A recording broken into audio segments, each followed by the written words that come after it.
Now we're talking about the science of emotion, and I'm going to show you a quick 3-layer approach to the science of emotion on a graphic design. It's something you don't want to miss. And to illustrate this, let's take a look at a cover from Vogue magazine. At the first level, the visceral level, the immediate reaction here is strong. The typography on the cover uses sharp, elegant fonts paired with minimal but impactful use of color. The clean, often monochromatic background allows the images to stand out. The high contrast between the bold black text and the model's image evokes a sense of luxury and sophistication. Now this immediately catches your eye and it triggers a feeling of exclusivity and importance, but it does go deeper. We then look at the behavioral level, or we could say how the design performs. The layout is organized and intuitive. Your eye is naturally drawn to the most important element first, like the model's face or a striking visual detail, and then moves to the bold typography. Everything is designed with balance and clarity, ensuring that it's easy to navigate. Now you instantly understand the message of the magazine: high fashion, premium content, and a refined aesthetic. As a reader, this makes you feel confident the magazine represents something valuable and worth engaging with. And finally, we have the reflected level, what the design means on a deeper level. And when you look at this cover, it's not just about the clothes or the photography, it's about aspirational values, beauty, success, and luxury. You might not even realize it, but the design is tapping into the viewer's desire for a lifestyle of refinement and prestige. It appeals to a part of your identity that seeks out high standards and personal achievement. This emotional connection makes you want to be a part of the world if you are interested in this kind of niche. So when designing your work, remember this: make sure it appeals immediately, the visceral, functions seamlessly, behavioral, and connects to deeper personal values or aspirations, reflective. Achieving all three will not only grab attention, but also create a lasting connection with your audience.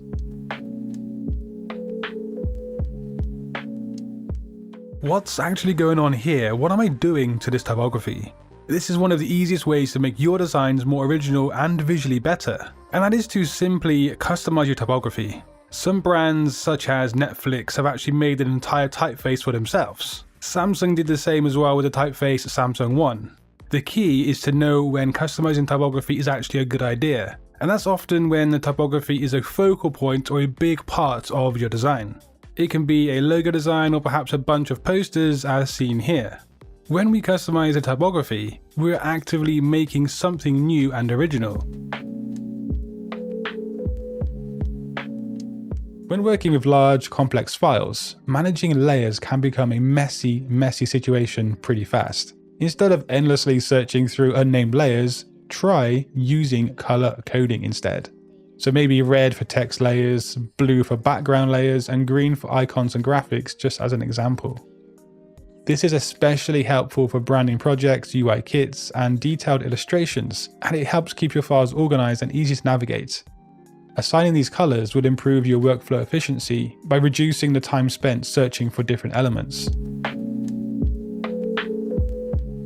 The next psychological trick graphic designers use can be used in two different ways. So here's a branding project for models with minds. The logo for the brand itself uses a psychological trick that I'm going to talk about right now. And can you actually notice anything in particular with this logo?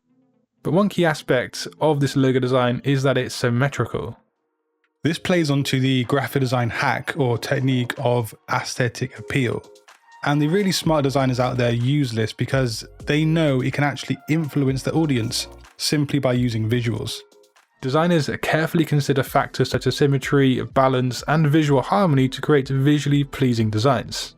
Harvard University talks about how when we see quote-unquote attractive people, our brains release dopamine and feel-good hormones. But there is a flip side to all of this as well. Sometimes you might want the audience to feel the opposite reaction. The key difference can be seen between the old smoking adverts where smoking was seen as a good thing and when conventionally attractive models were used. Then later, when smoking has now been seen as negative, models with no makeup on and that are not conventionally attractive are used so that the viewer subconsciously wants to distance themselves from the topic. Now, this might sound a bit crazy and even a bit shallow, and it probably is, but this is a tried and tested method used by graphic designers and marketers for a long time. Now, this right here is a heat map. The red zones you can see here, that's where people's eyes are glued to a design for longer periods of time. And guess what? If your key elements aren't sitting in these areas, they are practically invisible. So how do you go about fixing that exactly? I'm going to show you quickly 2 free tools so you can inspect your designs yourself for eye tracking efficiency. So for those who are website designers, Hotjar offers a heat map tool that you can integrate into your sites for free. And if you just want to upload general graphic designs to quickly check, you can try this tool here. But the trick is to compare different color uses and layouts, and that is to see what drives the best results, and also to include CTAs around the hot areas, ideally to the right side of your design. Also consider where the user will start their journey, often in the hottest area, and then where they're going to finish, which would be the less hot areas but not the blank areas. One thing that always slows down my design process is hunting for icons that actually look good and fit my project brief. Noun Project changes that with a massive, insanely well organized library of icons.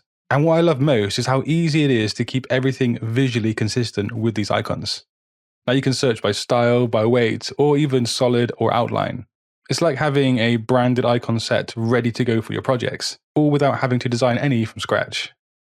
You can find cohesive icons using this style and line weight filter, and that can help to integrate a fully aesthetic brand across different designs like social, print, web graphics, and so on. And Noun Project gives you a ton of flexibility. You can tweak the icon color or background or the shape directly on the site before you download anything. Or you could just grab the SVG and adjust everything in something like Illustrator or PowerPoint. Honestly, it's just one of those tools that slips into your workflow and it just saves time without adding any friction. So whether I'm working on a branding project or content for social media, it becomes a go-to resource for me. And if you've not used it yet, you should give it a shot. You'll be surprised by how much smoother everything feels in your workflow once you've got these visuals in your design pocket.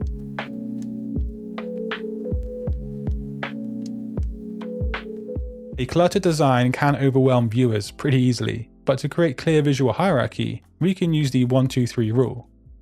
So the biggest elements are the most important, so like messages, headlines, product images, stuff like that.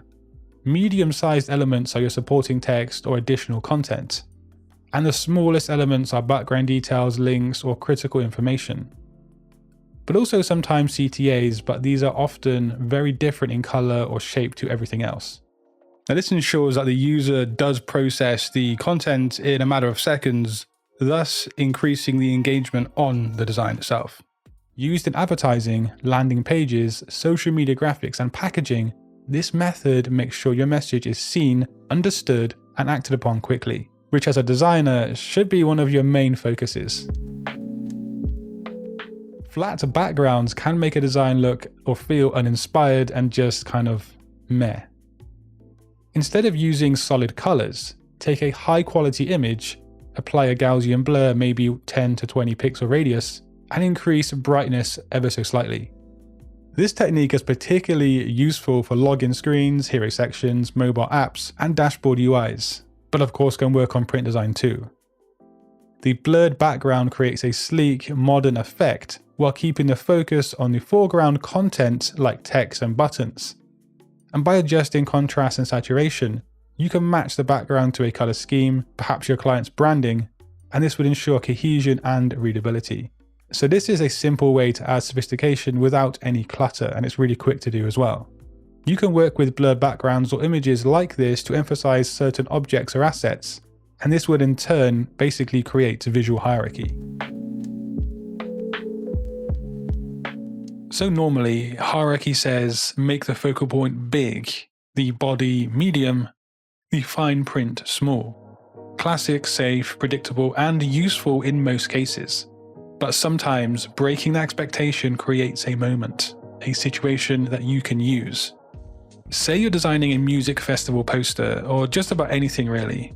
Instead of the headline being the act's name, what if a legal disclaimer, something that would typically be boring like little terms at the bottom, is set to be big, dead center, bold? So something like an 18 only event, or terms and conditions and so on. It's ironic, it's jarring, and yes, it draws you in. You feel something, and this is just a quick and a crude example, of course. And I likely do prefer the first design aesthetically pleasing a tiny bit more, but the important thing here is to understand the concept I'm talking about. This is inverted hierarchy. It creates tension by breaking the natural order of a design, only when it's done on purpose and the brief allows for it to happen. Random spacing can make designs look amateur and, well, basic. A structured spacing system ensures alignment and consistency on your work, so you can follow the 4-8-16 rule as example. So we have 4 pixels for small elements like icons, buttons, and text padding, 8 pixels for moderate gaps between sections or UI elements, and 16 pixels for larger spacing, ensuring visual breathing room. This system is widely used in modern UI/UX frameworks and makes layouts feel intentional and organized. Now it improves legibility, usability, and overall aesthetics, making any design look instantly more professional. And the important aspect of this rule is that it falls into multiples of 4s, and that in turn makes it look aesthetically appealing. If your design feels flat and lifeless, adding foreground elements can actually instantly introduce depth. One effective method is placing a blurry shape, light, or object in the foreground, slightly out of focus, and you've probably seen this before. And this works especially well for posters, social media graphics, website hero sections, and even ad banners. The blurred object creates a cinematic kind of effect, drawing the viewer's eye towards the main subject while adding a sense of dimension. Let's say you've got a large image block top left of your poster with 60 pixels of a margin top and left. Now further down in the layout, you've got a quote block. Try echoing that 60 pixel margin top and left again down here. The viewer doesn't know what you did, but they feel it. This is a spatial echo. It's when you repeat spacing from one part of your layout in a totally separate area, and it creates this kind of subconscious structure, like the design is actually breathing in tempo. Now another great example of this kind of design would be a vinyl cover or an album cover, which we're going to look at right now. The artist's name is spaced exactly 40 pixels from the bottom on the front cover. But flipping things over to the back cover, instead of guessing your spacing for the track list, use the same 40 pixels from the top for the title, and then we can double up that 40 pixels to make 80 pixels for the song name after the title. No lines needed, no rules, just a repetition. And this is harmony through invisible rhythm. And then of course at the bottom, a logo or a motif can be 40 pixels from that bottom edge. The 3 main directions for a composition can be horizontal, vertical, or diagonal. Horizontal compositions are more calming and stable. No, I don't mean kind of landscape designs, I just mean the directional movement of the design layout. Then vertical designs are good to show balance, boldness, and alertness. Then finally, the diagonal compositions will help to suggest movement and action. We can see here on this first design how everything just feels calm and still. The directional movement of the design as a whole is horizontal. And then for the second compositional layout, we have vertical. Here we see more vertical direction of the form, with some slight diagonals with the red strike marks on the left. The design seems more bold, more striking and impacting. Then finally, the diagonal design. Notice also how this brochure has used the Satori color of yellowy orange. And that's a typical color for action and movement.